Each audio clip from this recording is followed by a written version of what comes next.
Sir आपके एक fan का क्वेश्चन लेते हैं। डॉक्टर सचिन सूर्यवंशी ने लिखा है कि मैं पंकज सर का बहुत बड़ा फैन हूं, प्लीज मेरा क्वेश्चन जरूर उनके सामने रखिएगा।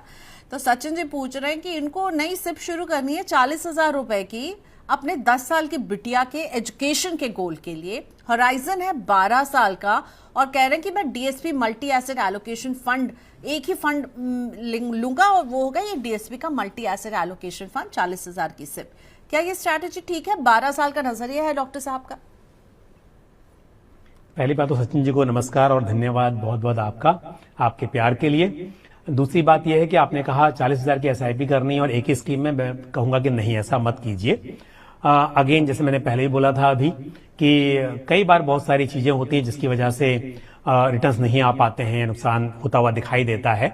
तो यदि ये थोड़ा डाइवर्सिफाई करेंगे तो बेहतर होगा। 40,000 में अगर कोई भी स्कीम आपके पास नहीं है तो मैं तो कहूंगा कि 4 स्कीम ले लेंगे तो भी चलेगा।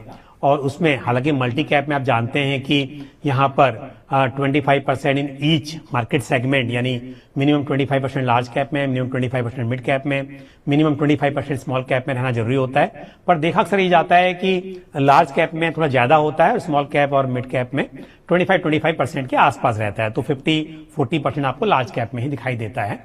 तो अच्छी कैटेगरी है, तो इसमें एक करें आप। लेकिन उसके अलावा मैं कहूंगा एक फ्लेक्सी कैप रख लें, क्योंकि फ्लेक्सी कैप में क्या होता है, फंड मैनेजर के पास में फ्लेक्सिबिलिटी होती है। किसी वक्त पर यदि उन्हें लगेगा कि स्मॉल कैप में एक्सपोजर बढ़ाना चाहिए तो बढ़ा सकते हैं। मल्टी कैप में ज्यादा करके वो आपको नहीं देखने को मिलेगा। इसके लिए तो आप मेरे हिसाब से फ्लेक्सी कैप एक रखिए, एक मल्टी कैप रखिए और एक लार्ज एंड मिड कैप कर लीजिए। आप 4 नहीं 3 कर लीजिए, या फिर थोड़ा सा, हालांकि आजकल तो खैर कहा ही जा रहा है कि गोल्ड में इन्वेस्ट मत कीजिए, तो थोड़ा सा आप भी देशभक्ति दिखाते हुए रुक सकते हैं। लेकिन आने वाले समय में तो स्कोप रखिए कि पोर्टफोलियो में 5-10% एलोकेशन गोल्ड का भी हो, या 10-15% कुल मिलाकर गोल्ड और सिल्वर का। तो फिलहाल के लिए 3 स्कीम कर लीजिए। एक फ्लेक्सी कैप के अंदर मेरे हिसाब से आप हेलियस का फ्लेक्सी कैप ले सकते हैं, ये अच्छा रहेगा। या फिर जो पुराने फंड्स हैं उसमें से बात करें तो आईसीआईसीआई प्रूडेंशियल का फ्लेक्सी कैप आप ले सकते हैं। पराग पारिक एचडीएफसी फ्लेक्सी कैप, ये भी कंसिडर किए जा सकते हैं। मल्टी कैप में आपने ऑलरेडी फंड चुन लिया है, और लार्ज एंड मिड कैप में Motilal Oswal large and mid cap fund या फिर ICICI prudential large and mid cap fund को आप कंसिडर कर सकते हैं। तो मैं कहूंगा 3 में डिवाइड कर लीजिए। ज्यादा आपको मल्टी कैप में करना है 20,000 उसमें कर लीजिए, 10,000 रुपए 2 बाकी इसकी मैंने बताई उनमें कर सकते हैं। अब बलविंदर जी हमारे साथ जुड़ चुके हैं, फोन लाइन पर हैं, इनसे बात करते हैं। नमस्ते बलविंदर जी, कहाँ से बोल रहे हैं? नमस्ते मैम, मैं गुड़गांव हरियाणा से बात कर रहा हूँ। जी बहुत स्वागत है। क्या करते हैं आप बलविंदर जी? मैम मैं मारुति में एम्प्लॉय, मारुति कंपनी में। ओके, वाह, बहुत स्वागत है। तो मैं आपका पोर्टफोलियो देख रही थी, अब मैं रीड करती हूँ आपका पोर्टफोलियो। फिर जो आपका सवाल हो आप पंकज जी से खुद भी पूछ सकते हैं। पराग पारिक का फ्लेक्सी कैप है बलविंदर जी के पास, जिसमें 5,000 की सिप है। एचडीएफसी के मिड कैप फंड में 6,000 की सिप कर रहे हैं। आईसीआईसीआई का मल्टी एसेट यहाँ पर 4,000। पराग पारिक का फ्लेक्सी कैप 3,000 और लिखा फॉर चाइल्ड, यानी ये बच्चे के एजुकेशन के लिए डेडिकेटेड है ये वाली सिप। एक्सिस का स्मॉल कैप 2,000 की सिप। निपॉन का स्मॉल कैप 2,000 की सिप। आपने जो लिखा है कि 15 साल तक आप निवेश करेंगे, प्लस बलविंदर जी जो है एनपीएस में पैसा कंट्रीब्यूट कर रहे हैं, वीपीएफ में कंट्रीब्यूट कर रहे हैं और पीपीएफ में भी कंट्रीब्यूट कर रहे हैं। बलविंदर जी, पंकज मटपाल ऑप्टिमा मनी के फाउंडर मेरे साथ हैं, मुंबई से जुड़े हुए हैं। आप सीधा सवाल उनसे पूछिए, क्या जानना चाहेंगे, क्या पूछना चाहेंगे? नमस्कार सर।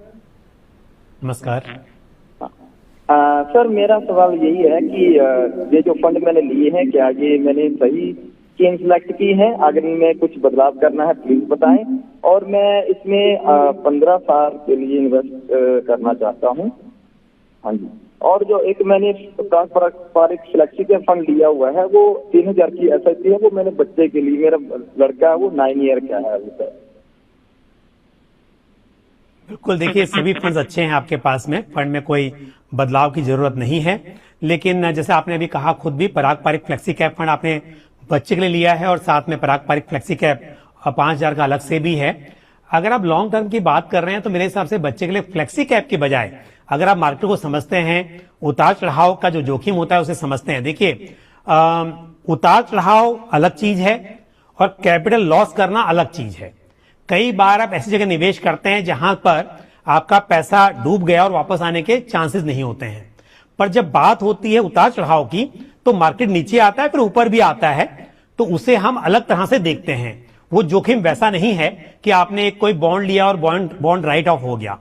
तो इसके लिए यदि आप 9 साल का बच्चा है, लंबी अवधि की बात कर रहे हैं, तो यहां पर आप किसी स्मॉल कैप में या फिर मल्टी कैप में इस तरह के फंड में भी निवेश कर सकते हैं, क्योंकि लॉन्ग टर्म में हम जानते हैं कि स्मॉल कैप में ज्यादा पोटेंशियल होता है लार्ज कैप के मुकाबले। तो यदि आप लंबी अवधि की कोई बात करें तो वहां पर आपका जो एक्सपोजर है वो मिड कैप स्मॉल कैप में ज्यादा होना चाहिए।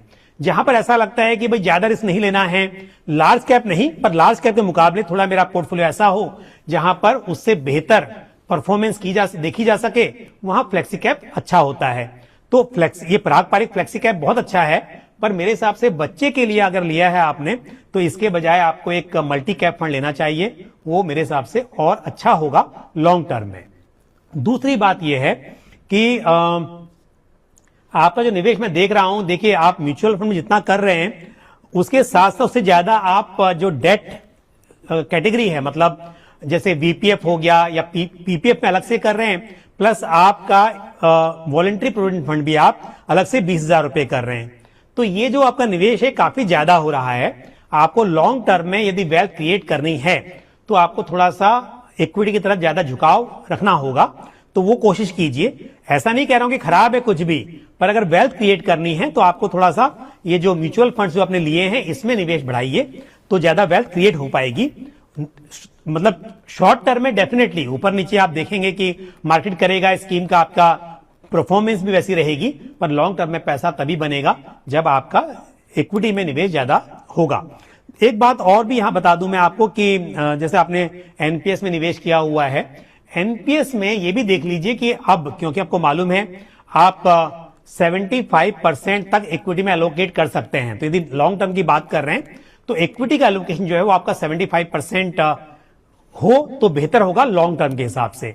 तो अगर ये बात समझते हैं कि इक्विटी में लॉन्ग टर्म में पोटेंशियल है, शॉर्ट टर्म में सिर्फ उतार चढ़ाव की यहां पे संभावना रहती है, तो उस हिसाब से आप इक्विटी में निवेश बढ़ाइए। एनपीएस में भी जो है आप उसमें मिनिमम 75% जो इक्विटी एलोकेशन कर सकते हैं, मैक्सिमम तक हम कर सकते हैं, वो उतना आप कर लीजिए। और जहां तक सवाल है कितना पैसा इकट्ठा हो जाएगा, बता दूं आपको कि अगर आप 10% से स्टेप अप करते हैं और एनपीएस को भी मान के चलूं कि वो सेम रिटर्न देगा जैसे कि आपके इक्विटी म्यूचुअल फंड, तो करीब करीब और ऑलरेडी आप 4,70,000 रुपए इकट्ठा कर चुके हैं ऐसा आपने बताया है, तो मेरे हिसाब से 15 साल में करीब 2.25 करोड़ के आसपास इकट्ठा कर पाएंगे।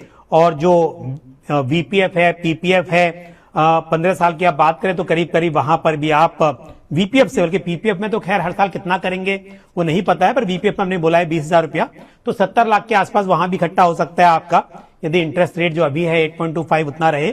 और पीपीएफ में आप कितना करेंगे फ्यूचर में उस हिसाब से वो भी होगा, तो 2.25 करोड़ और प्लस और पकड़ लीजिए आप यहां पर करीब मतलब 75 का, तो 3 करोड़ के आसपास तो दिखाई दे रहा है, प्लस पीपीएफ के हिसाब से और बढ़ सकता है। तो करना कितना है आपको, क्या है, उस हिसाब से आपको बढ़ाना होगा।